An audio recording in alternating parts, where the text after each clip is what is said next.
Eu acredito que, ao longo dos anos, meditando sobre algumas questões, eu consegui meio que equacionar o que acontece. Olhando coisas que eu vivi, coisas que estão na palavra de modo muito claro, coisas que estão na palavra de modo ainda meio que oculto, que você precisa realmente cavar ali para encontrar. Eu consegui compreender algumas coisas. Por exemplo, por que às vezes a gente ora para alguém ser curado e a pessoa é curada na hora e às vezes não é? Isso sempre me intrigou. E a gente tende a cair em alguns desequilíbrios. Um deles é dizer que a pessoa que orou estava com pouca unção. Outro é dizer que a pessoa que recebeu oração não tinha fé.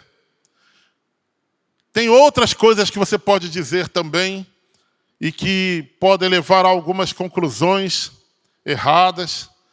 Por que isso queima no meu coração nesses dias? Porque, querido, nós estamos para viver dias nesta igreja e na igreja do Senhor, de um modo geral, de volta de manifestações de poder. Amém? Gostei do amém. Isso aí é a primeira coisa que precisa muito nesta manhã e nesses dias. Porque isso tem queimado no coração dos pastores, tem sido passado para queimar no coração da igreja. Nós veremos milagres, nós veremos coisas tremendas. E eu vou dizer algo para você, eu já vi esse filme. Eu já vi esse filme lá no final da década de 80, começo da década de 90. Eu experimentei isso. Deixa eu perguntar algo aqui. Quantos aqui sabem já sabem, que receberam de Deus dom de curar? Levante a mão bem alto. Já sabe. Tem umas 10 pessoas. Quantos aqui desconfiam? Pode levantar a mão bem alto. Tem um pressentimento que recebeu. Mas algumas pessoas receberam. Eu não vou perguntar quantos têm certeza que não receberam, porque você não pode ter certeza disso. Porque é o Senhor que decide. Amém? Eu recebi esse dom e manifestei esse dom no final da década de 80, começo da década de 90. E a gente, na época, tinha grupos caseiros que eram chamados, hoje chamamos de GR, Grupo de Relacionamento. Mas a gente chamava de grupo familiar naquela época. E alguns aqui eu vejo, acho que estou vendo ali a Lilian. É a Lilian que está ali? Não. Cadê a Lilian? Está aqui, a Cidinha. Era na casa da Cidinha. E da Lilian. A Lilian era criança, devia ter uns 12 anos, 11 anos talvez. E ali a gente viveu, mas não era só ali, era por toda a igreja. Acontecia manifestações de poder. E eu percebi, exercitando esse dom, foi assim, timidamente no começo. Eu percebi que quando eu orava pelas pessoas, elas eram curadas de dor. Só de dor. E eu comecei, hoje eu entendo o que estava acontecendo. Um processo que foi interrompido. E o meu coração tem clamado para ser retomado. E eu percebo também que não adianta também eu querer retomar. Porque a igreja precisa também querer retomar, porque não era o poder meu, era um poder de Deus que Deus derramou naqueles dias. E eu quero compartilhar aqui na palavra e com a experiência daqueles dias, coisas que eu percebi e aprendi que nos bloqueiam. E depois ler na palavra isso. Quem é daquele tempo, alguém mais daquele tempo aqui? Levanta a mão bem alto. Alguns aqui também daquele tempo. Lembram de como havia dentes de ouro, havia curas de pessoas, perna crescendo, havia gente que era curada de dor. Eu vou começar aqui a dizer algo. Eu percebi algumas coisas, querido, e eu vou dizer para você, nós deveríamos estudar como Deus é, estudar como Deus age, estudar porque Ele é uma pessoa e Ele tem um modo de agir dele. Quantos já ouviram assim dos seus filhos ou dos seus pais? Ah, eu conheço você, isso é muito a tua cara. Todo mundo, né? Nossa, isso é muito a tua cara. Então você vê uma roupa, nossa, isso é muito você.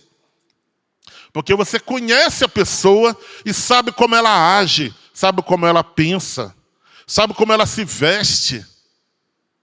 Não é verdade?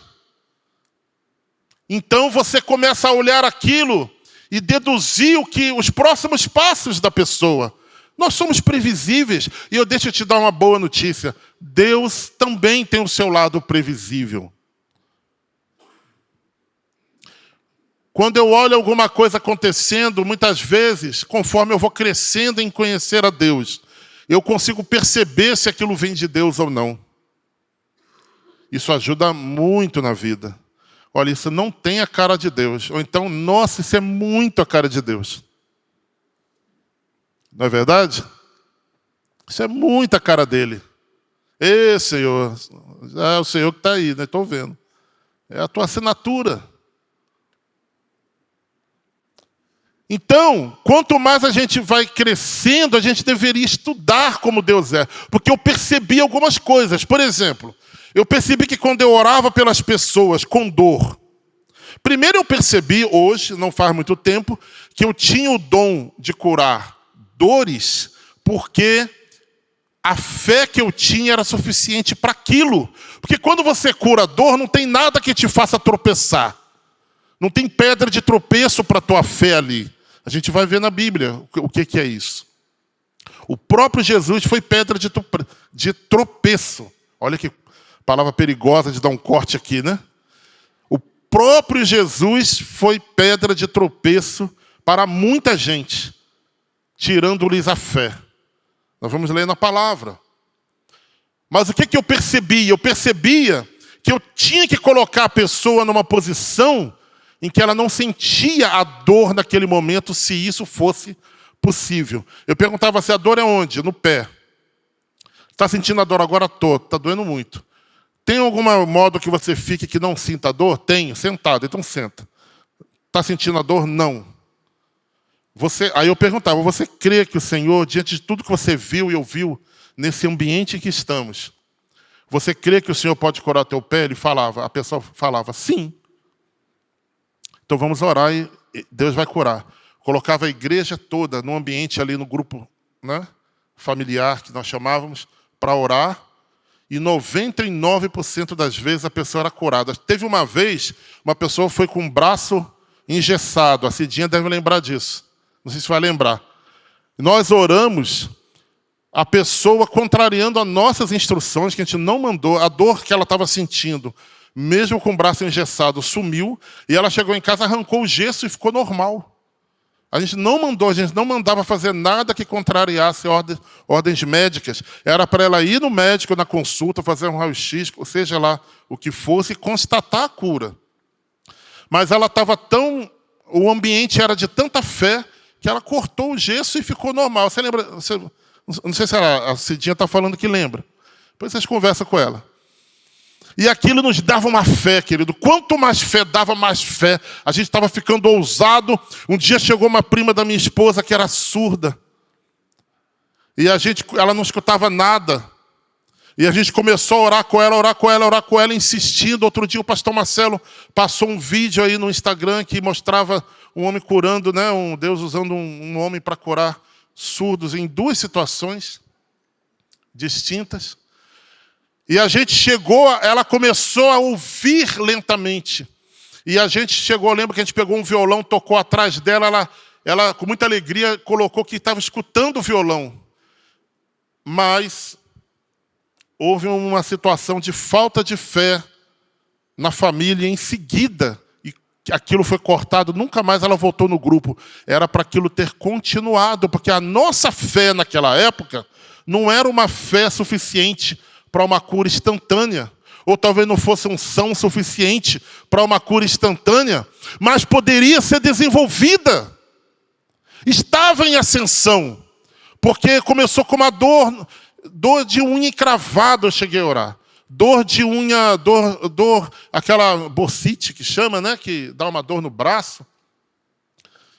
Muitas vezes, a pessoa não, essa é fácil, porque a pessoa só dói quando levanta o braço. Aí eu mandava, baixa o braço, a gente ora, agora levanta. Ela levantava sem dor. Eu percebia que sentir a dor durante a oração atrapalhava a fé. Pressentia também que todo mundo ao redor tinha que estar crendo.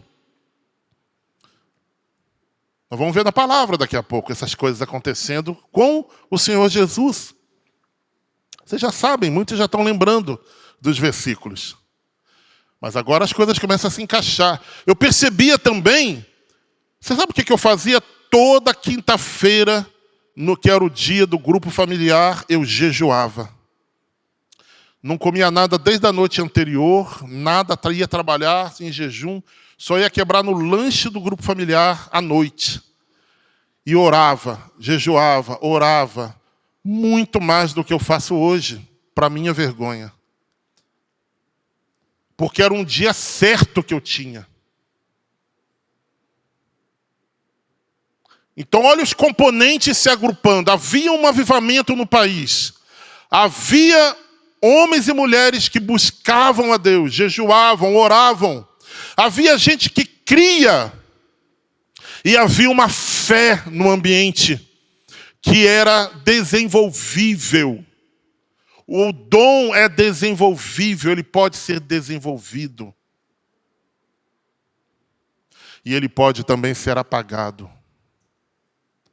Então, em preparação para o que o Senhor está para fazer neste local, é que essa palavra é hoje, para mim e para você. A começar em mim, porque o Senhor tem tratado isso comigo já há muito tempo, há mais de ano. E eu estava tratando como uma coisa minha, pessoal. Mas orando esta semana por essa pregação, Deus falou claramente comigo que as ferramentas que Ele está queimando, o caminho que Ele está queimando no meu coração, eu devo compartilhar. Até porque é necessário que toda a igreja tenha essa fé. Ou pelo menos que a maioria tenha essa fé, a grande maioria. Fé é uma coisa que contagia. A fé vem pelo ouvir e ouvir da palavra de Deus. E deixa eu falar algo. A nossa opinião, a nossa habilidade de argumentar não vai mudar a opinião de ninguém. Existem 3 tipos de pessoa com relação a algum assunto. Sobre a opinião de... Existem 3 tipos de opinião sobre algum assunto. Para cada pessoa. Pega um assunto qualquer. Por exemplo, arrebatamento antes ou depois da tribulação. A igreja vai passar ou não pela tribulação. Tem 3 tipos de pessoas. Os que creem que vai ser antes, que a igreja vai ser livrada da grande tribulação. Os que e não vão mudar essa opinião de modo algum. Os que não creem que a igreja vai ser livre da tribulação, vai passar sim pela tribulação e não vão mudar de modo algum essa opinião. E o terceiro tipo é aqueles que creem em uma coisa ou em outra, mas estão abertos à mudança. Isso vale para todo assunto. Todo assunto. Por exemplo, os políticos sabem disso. Eles sabem que eles só precisam cuidar desse terceiro grupo. Porque o primeiro grupo e o segundo grupo não adianta. O terceiro grupo é o que interessa para eles. Aí eu pergunto para você, com relação à salvação,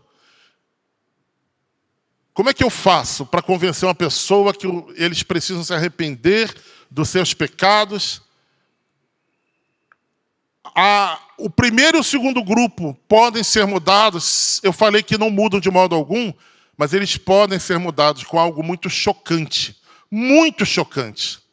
E uma dessas coisas são milagres e prodígios que Deus executa e só Deus pode fazer.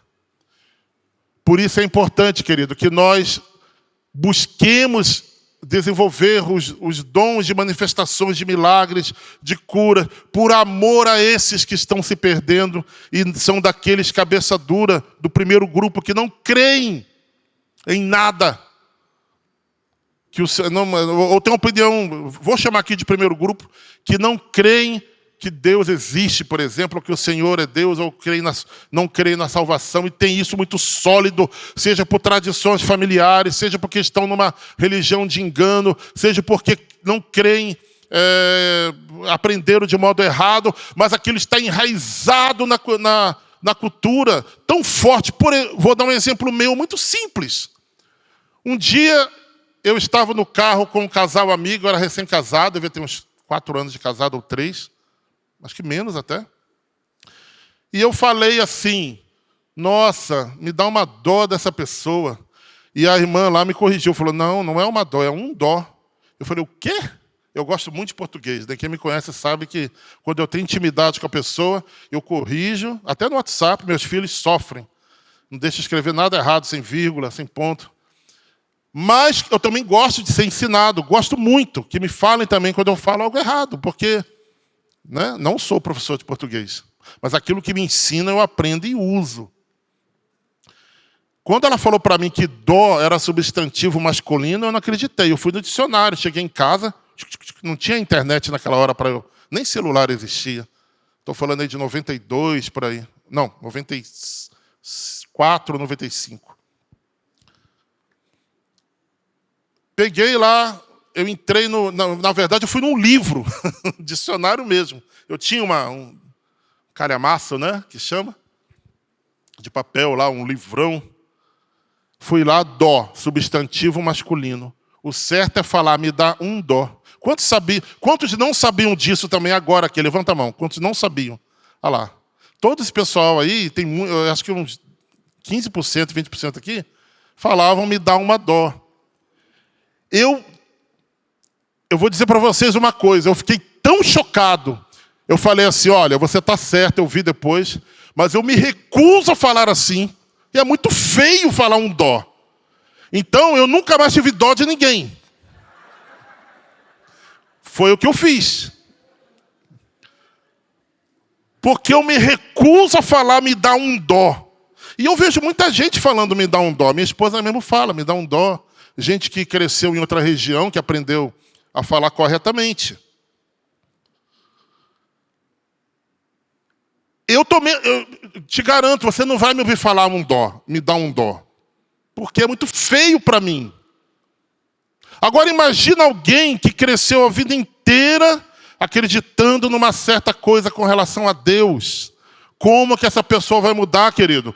Aí você vai falar, é o Espírito Santo que convence. Claro que é o Espírito Santo que convence. Mas o que ele usa para convencer é diferente para cada pessoa. Para muita gente, o modo que o Espírito Santo escolheu é presenciar milagres na sua vida. Amém? 20 minutos sem ler a palavra. Vamos lá. Vamos para a palavra. Eu sei que alguns estão assim, né? Já nervosos.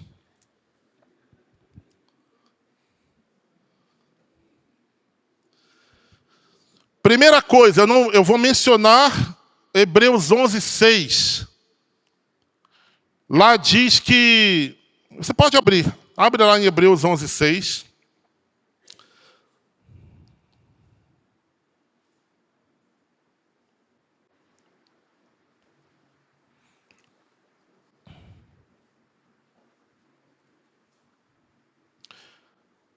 Diz assim, sem fé é impossível agradar a Deus, pois quem dele se aproxima...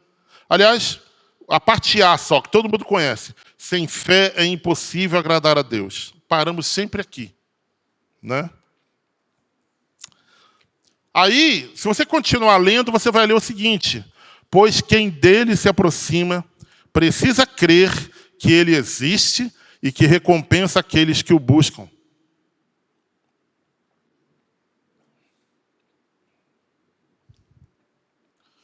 Então, por que eu estou falando do ambiente de fé? Porque a fé agrada a Deus.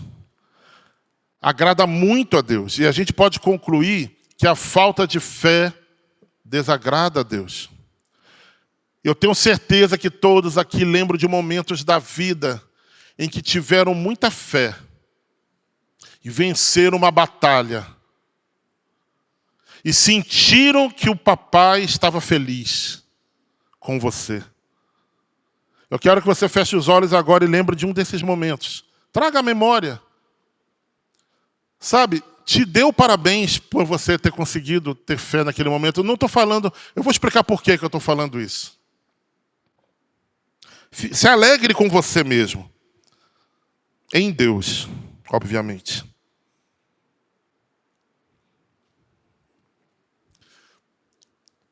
Pode olhar para mim agora. Por que eu pedi para você sentir alegria pelo que você conseguiu nessa vitória? Porque, querido, eu tenho certeza que esse momento que você lembrou, na maioria dos casos aqui, foi um momento tão difícil, que na hora que tudo se resolveu, você esqueceu talvez de olhar o quanto você tinha crescido. Você deu mais um passo à frente.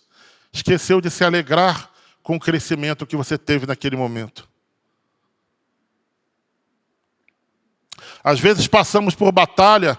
Tem uma cena, tem um filme da década de 80 chamado Duro de Matar, com Bruce Willis, que no final ele chega igual uma carne moída, né? Na última cena do filme ele está completamente ensanguentado e ele consegue derrotar o bandido ali na frente dele. Eu não vou falar matar porque fica feio falar matar, não conseguiu matar o bandido. Mas foi o que ele fez, né? Ele derrotou o bandido ali, na cena final, totalmente ensanguentado. É assim que a gente se sente, muitas vezes, nos finais de batalha. Ganhamos, mas estamos tão arrebentados que a gente se esquece, às vezes, de olhar, não só agradecer a Deus, mas também falar, puxa, Senhor, eu estou feliz. Sabe o filho que fica feliz quando recebe um elogio do pai? Isso nós podemos fazer também, querido. Você pode se alegrar quando sentiu que fez algo que alegrou o coração de Deus.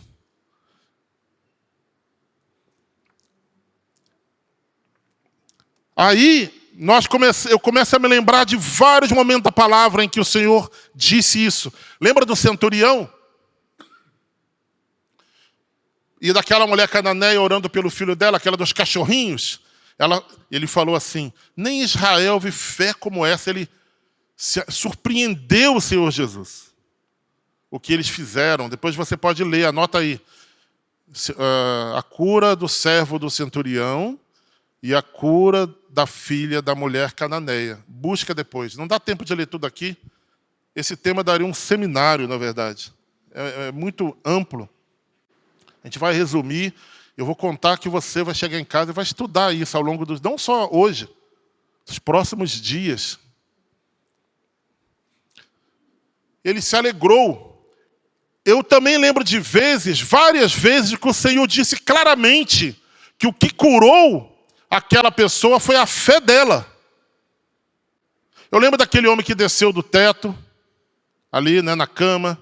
Lembro de várias outras situações em que o Senhor vai, a tua fé te salvou. E ele falava salvou, incluindo cura. Eu lembro daqueles 10 leprosos, que só um voltou para agradecer. Lá em Marcos 5,34, ele falou para aquela mulher que do fluxo de sangue, falou assim, filha, a tua fé te salvou, vá em paz e ser curada deste teu mal. Ó que interessante, a tua fé te salvou. A primeira coisa que a fé faz é salvar a alma, depois ela começa, né, salva o corpo, cura o corpo. Vá e ser curada deste mal. Marcos 5,34. Eu queria ler Marcos de 5, de 34 até o 43, rapidamente com vocês. Pra vocês entenderem algumas coisas aqui. Logo depois de curar aquela mulher, na verdade, Jesus, quando chegou em Cafarnaum, nessa cena aí, ele foi abordado por um homem que a filha... Ele era, na verdade, um principal da sinagoga, né? Imagina, o homem principal de uma sinagoga, um homem religioso, respeitado, conhecido, ele se humilhou, foi até o Senhor lá no porto. E eu vi um mapa, outro dia eu vi um vídeo, que mostrava claramente o percurso, que é um percurso de centenas de metros, deve fazer uns 15, 20 minutos a pé, do porto de Cafarnaum até a região em que a sinagoga era. Os arqueólogos acharam a sinagoga lá. Já é uma sinagoga mais recente, mas foi construída em cima dos tempos de Jesus. E do porto, ele estava caminhando, esse chefe da sinagoga chegou: Senhor, vem, minha filha está muito doente. Aí ele estava caminhando quando ocorreu aquela cena da mulher do fluxo de sangue tocar nas vestes dele. E no versículo 35, no 34, acabamos de ler, ele fala: filha, a tua fé te salvou, vai em paz e ser curada deste teu mal. Estando ele ainda falando, chegaram alguns do principal da sinagoga, a quem disseram: a tua filha está morta. Imagina a ansiedade desse homem. O Senhor, querendo que ele fosse lá correndo, que a filha estava muito mal, querido. Quem é pai ou mãe sabe disso. Imagine o teu filho morrendo. Não, é uma coisa que a gente não consegue, melhor nem imaginar. Mas olha o que está acontecendo. Ele estava ansioso e o Senhor ainda para no caminho para ver uma mulher que tinha tocado na multidão. Imagina a ansiedade dele, né? Aí chegaram, naquele momento, chegam os servos dele e falaram assim: a tua filha está morta. Para que enfadas mais o mestre? E Jesus, tendo ouvido estas palavras, disse ao principal da sinagoga: não temas, crê somente. E não permitiu que alguém o seguisse, a não ser Pedro, Tiago e João, irmão de Tiago. E tendo chegado à casa do principal da sinagoga, viu o alvoroço e os que choravam muito e pranteavam, e entrando disse-lhes: por que vos alvoroçais e chorais? A menina não está morta, mas dorme.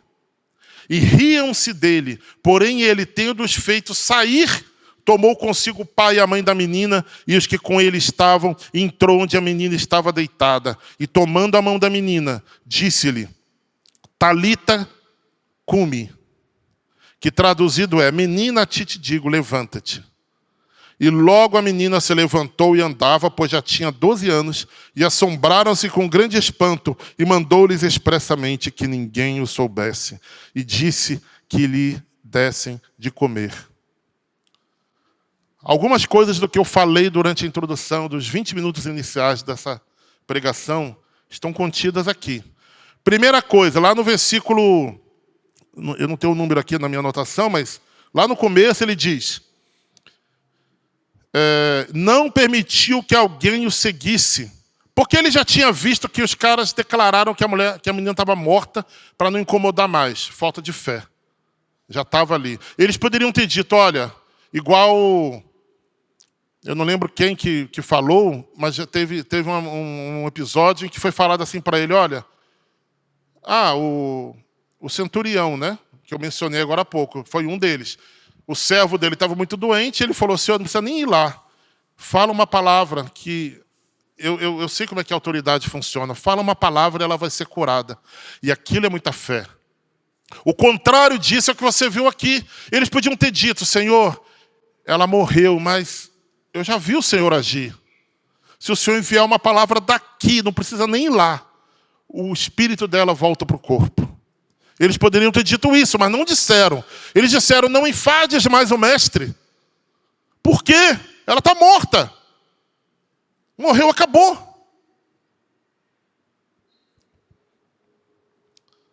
Então o que ele fez? Ele não permitiu que ninguém o seguisse. Quem que ele permitiu? Pedro, Tiago e João. Se você estudar a palavra, esses três eram aqueles que estavam mais intimamente ligados ao Senhor. Eram aqueles que presenciaram momentos de muita intimidade entre o Senhor e Deus ali, manifestações mais profundas, ouviram coisas mais profundas. O Senhor sabia que eles tinham fé e deixou eles irem. Aí chegou lá, a casa, riam-se dele. Aí ele fez todos saírem. Tendo-os feito sair, tomou consigo o pai e a mãe. Por que ele pegou o pai e a mãe, querido? Porque o pai e a mãe sempre creem que não acabou. É até chamado de negação.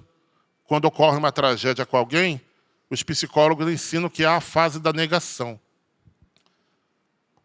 Então, essa fase da negação, nesse caso, foi perfeitamente benéfica. Neste caso, pelo menos. Venha cá comigo. E o Senhor tinha ali tudo presente, tudo perfeito. Pessoas com fé ao seu redor. Ele orava, jejuava, buscava o Pai o tempo todo. Ele tinha uma vida em jejum. E ele tinha o poder do batismo no Espírito Santo sobre ele, porque, não sei se vocês sabem, o Senhor só começou seus milagres aos 30 anos, quando foi batizado pelo Espírito. Antes, ele não manifestou nada. E alguns falam os anos ocultos do Senhor, mas a gente vai ver daqui a pouco, quando ele foi fazer esses milagres em Nazaré, o que disseram para ele.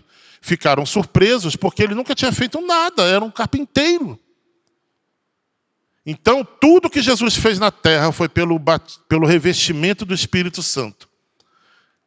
Os quais eu e você também temos. Por isso ele falou, farão obras maiores do que eu fiz. É o mesmo poder. Ele não usou o poder de ser Deus. Eu acho que Hebreus, que eu acho que fala, não posso estar errado, depois vocês pesquisam, que fala que mesmo subsistindo na forma de Deus, não julgou como usurpação o ser igual a Deus. Enquanto esteve na terra, o Senhor Jesus foi um homem que foi batizado no Espírito, começou seu ministério pelo poder do Espírito nele. Assim como eu e você podemos fazer. Ele não usou superpoderes de nascença. Ele foi batizado. Até aquela data ele era... Se você estudar, você vai ver que aos 30 anos é que o ministério rabínico, em geral, começava na cultura de Israel. Então, tudo ali perfeito. Agora eu quero ler com vocês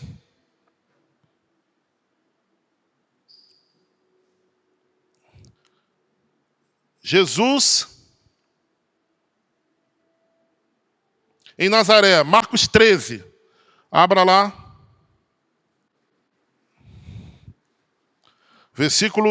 A partir do versículo 54.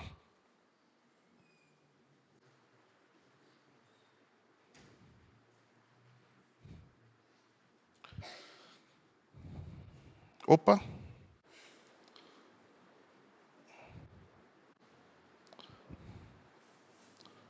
Marcos.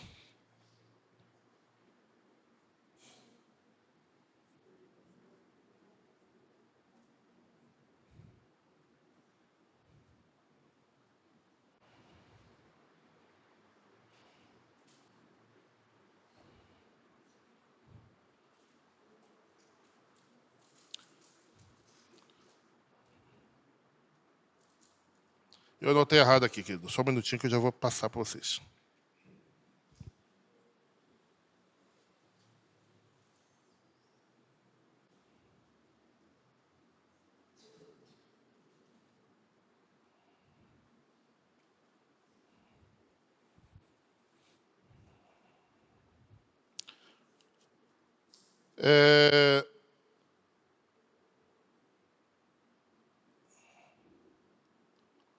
Vamos ler em Lucas 4.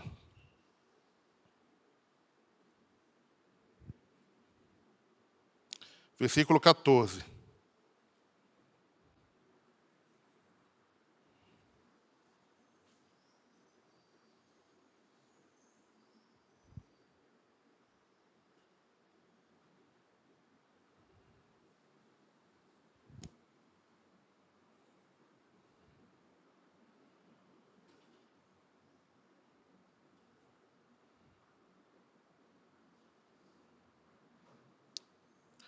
Desculpa, Mateus 13, vamos lá.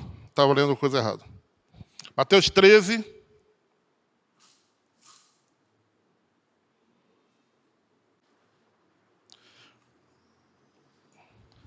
Versículo 54. Eu tinha colocado Marcos, era Mateus. Um C por um T, né? Na sigla. Mas vamos lá. Chegando à sua cidade, que era Nazaré, né? Começou a ensinar o povo na sinagoga. Todos ficaram admirados e perguntavam: de onde lhe vem esta sabedoria e estes poderes milagrosos? Olha para mim. Ele nunca tinha feito isso na cidade dele. Não é este o filho do carpinteiro? O nome da sua mãe não é Maria? E não são seus irmãos Tiago, José, Simão e Judas? Não estão conosco todas as suas irmãs? De onde, pois, ele obteve todas estas coisas? E ficavam escandalizados por causa dele.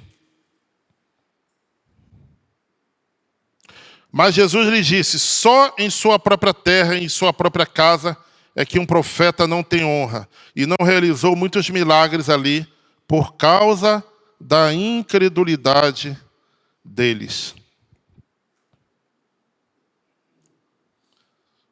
Vamos ler mais uma coisa aqui. Eu já vou comentar isso.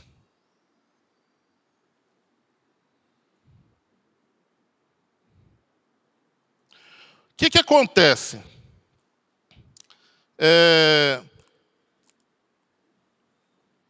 Jesus chegou na própria terra dele, onde as pessoas o conheciam de longa data. Não é verdade? E não foi bem recebido. O que faltou ali?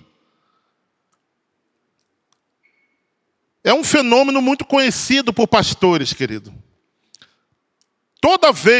Todo final de domingo, a gente pede assim, ó, aqui no final os pastores vão estar na frente para você orar.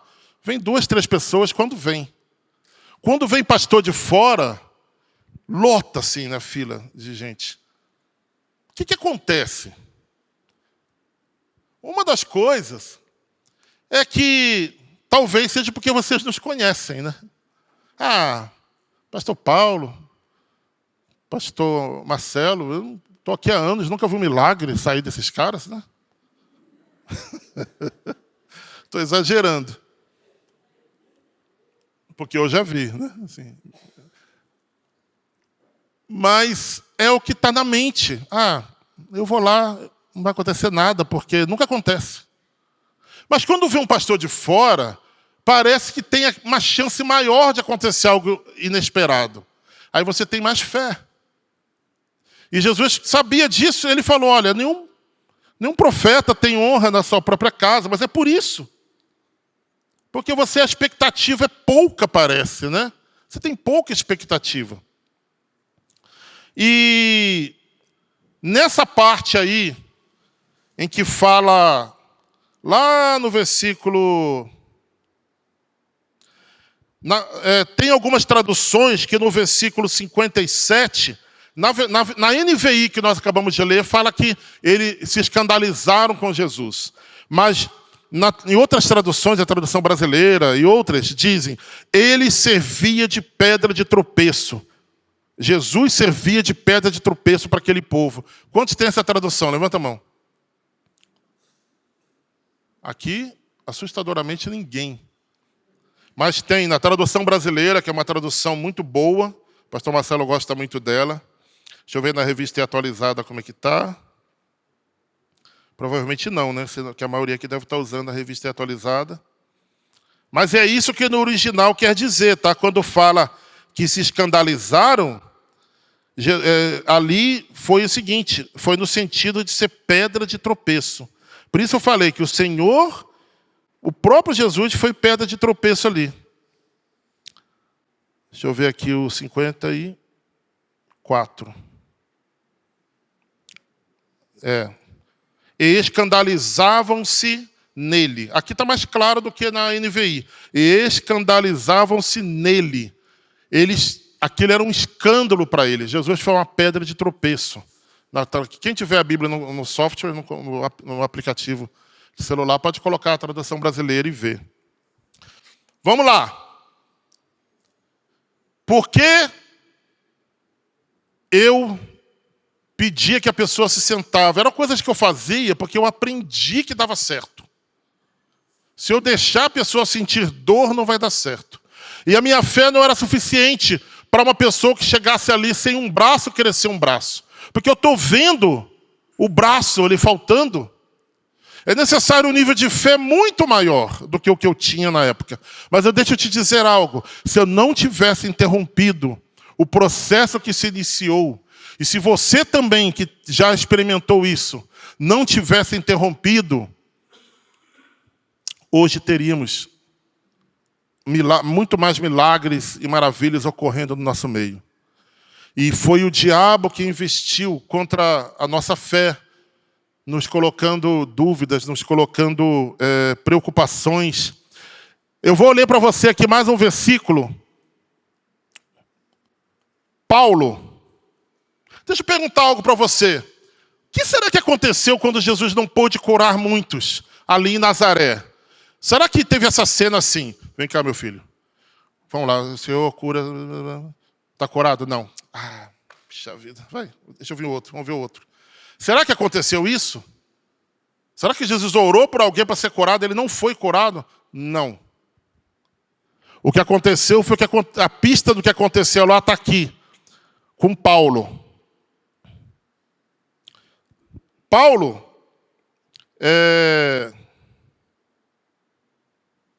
Paulo chegou, ele viu um homem, né, lá numa cidade grega, e ele viu, quando olhou para aquele homem, que ele tinha fé para ser curado. Atos 14, abra lá, versículo 8.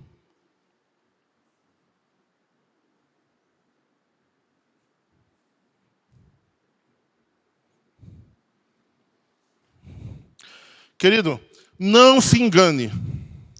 Agora há pouco, a fluência da pregação foi quebrada aqui, porque eu anotei uma coisa errada. Isso é uma coisa espiritual, é uma batalha. Porque a mente humana ela precisa de uma cadência de raciocínio, e aquilo vai crescendo, e aquilo começa a entrar na sua alma, você vai crendo, houve uma quebra. Isso aí foi uma coisa espiritual. Se você assistir depois, você vai perceber que houve uma quebra ali.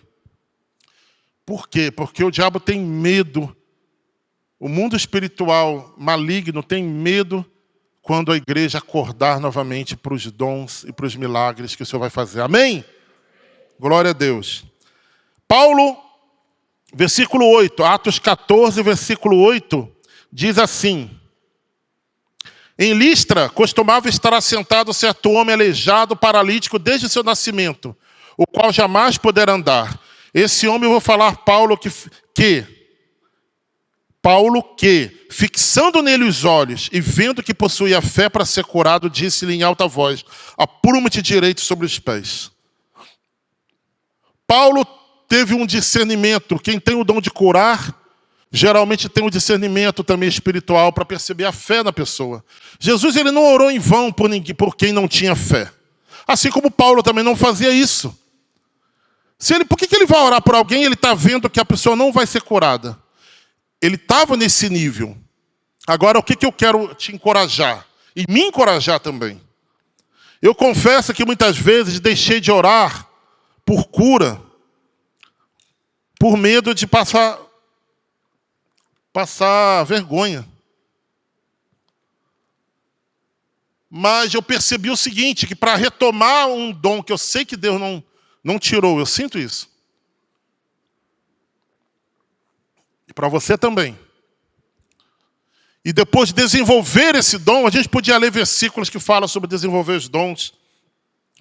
Reacender. Paulo falou para Timóteo, né? Quero ler isso também antes de irmos para a próxima etapa. Abra em 1 Timóteo 4,14 e em 2 Timóteo 1,6. 1 Timóteo 4,14. 1 Timóteo 4,14.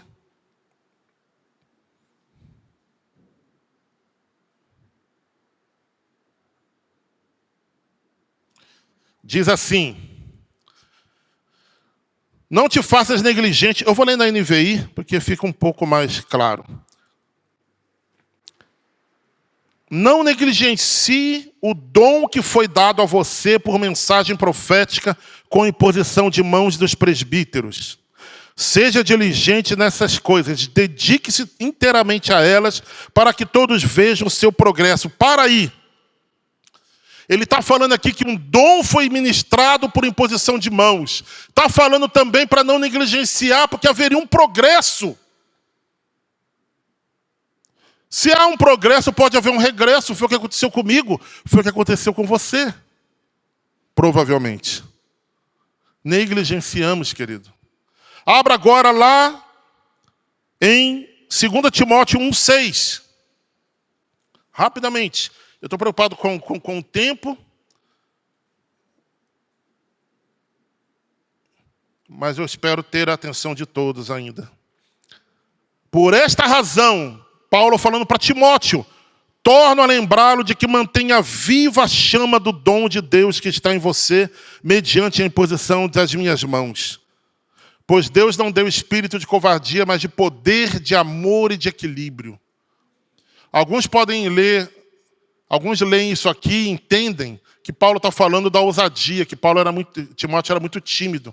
Está falando aqui de dons mais até naturais quase, né? Não vou dizer naturais, mas parece ser o mesmo assunto de 1 Timóteo. Aqui tem mais coisa envolvida do que só ousadia. Tem poder, que é a primeira coisa que ele lembra depois, mas de poder não nos deu espírito de covardia, mas de poder. Então, a palavra em grego usada aqui, querido, para manter viva a chama, ela tem a ver com aquela reacender um braseiro soprando por cima, manter quente o braseiro. Então, nós aprendemos aqui muito interessantemente que o dom pode ser ministrado, pode vir de Deus diretamente, pode vir por imposição de mãos dos líderes, pode vir e ele tem progresso. Quer dizer que hoje, se eu oro por uma unha encravada, amanhã eu posso orar para um braço crescer. É tudo dom de cura. Para Deus não tem diferença. Tem diferença para nós, para a nossa fé. E eu aprendi a fazer a pessoa não olhar a dor que ela estava sentindo. Não fica numa posição que você não sente a dor. Muitas vezes era deitado meio de lado, meio inclinado. Aí, agora eu não estou sentindo, agora eu vou orar.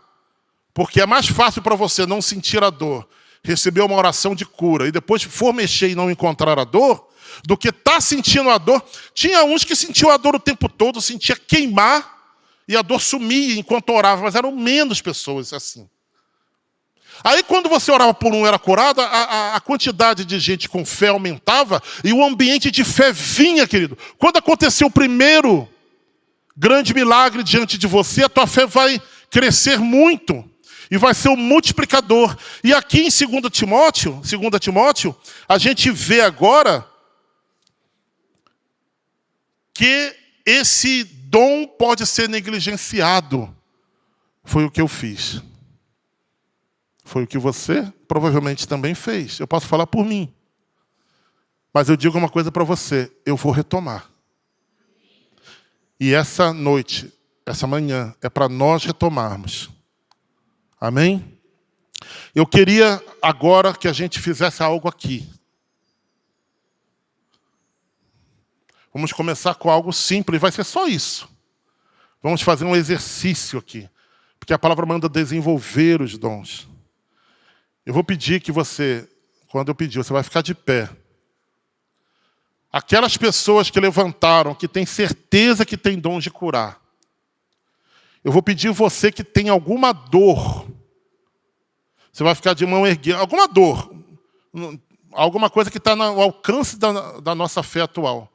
Você vai ficar com a mão erguida. Pode ser uma dor, a não ser que a dor impeça a mão de ser erguida, obviamente. Mas dá um jeito, querido, de sinalizar que você é uma das pessoas. Eu vou pedir para uma daquelas pessoas que tem certeza que Deus deu E se faltar, eu vou pedir para o próximo grupo, aqueles que têm uma desconfiança que tem esse dom. Talvez porque já orou algumas vezes e já foram curadas pessoas. E você vai até essa pessoa e vai orar. Os demais, vamos orar em dupla. Pergunta se ela está sentindo alguma dor, algum mal-estar, alguma enfermidade. E ore pela enfermidade um do outro. Vamos ficar de pé, enquanto os músicos vão tocar um cântico.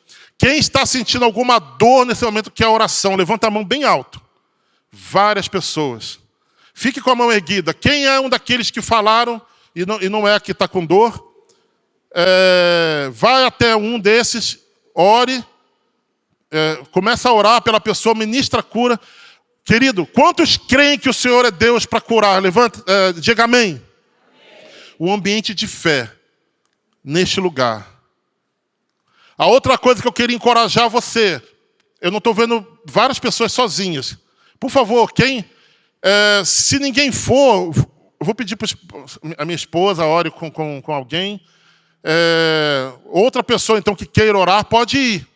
Eu não sei se é timidez aqui. Lembra que o Senhor não nos deu espírito de timidez. Se você tem um dom, exerça-o. Vá até alguém desses que estão com a mão erguida. E porque Deus pode curar até sem ninguém ir lá. Amém, querido? Vamos orar aqui. Mas eu queria desafiar você a exercitar o teu dom. Deixa eu falar algo aqui, que não vai dar tempo de falar nesta manhã, mas eu queria dizer: jejue e ore. Quando eu jejuava antigamente, eu fazia de um modo muito religioso. Senhor Deus, eu vou jejuar quinta-feira, de 8 da manhã à meia-noite, e farei, e quebrava o jejum. Querido, o jejum é muito mais simples que isso. É você comer menos, subtrair alimentos, pular refeições. Temos exemplo disso na Bíblia. Daniel é um deles, comia apenas coisas que não eram aprazíveis para ele. Mas eu queria desafiar você a buscar jejum nos próximos dias. Igreja, comece a orar.